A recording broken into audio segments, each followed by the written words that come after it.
6वी बातमी. यवतमाळ शहरातील माइंदे चौक परिसरात पिसाळलेल्या कुत्र्याने अक्षरशः दहशत माजवली आहे.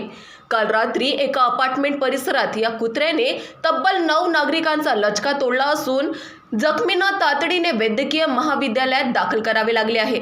बाब म्हणजे संतप्त नागरिकांनी नगर परिषदेकडे दाद मागितली असता आमच्याकडे कुत्रे पकडण्याचा परवाना नाही असे सांगत प्रशासनाने आपले हात वर केले आहेत.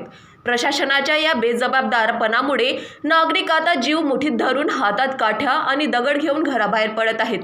शिवसेनेचे शहर उपाध्यक्ष संजय उपनगरवार यांनी घटनास्थळी धाव घेत प्रशासनाचा तीव्र निषेध केला असून तत्काळ बंदोबस्त न झाल्यास यवतमाळ नगर परिषदेवर धडक देण्याचा इशारा दिला आहे.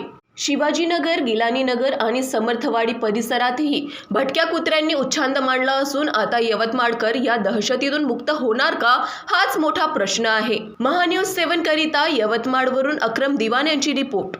आज यवतमाळ जिल्ह्यामध्ये आमच्या अपार्टमेंटमध्ये 9 जणांना कुत्रं चावलंय.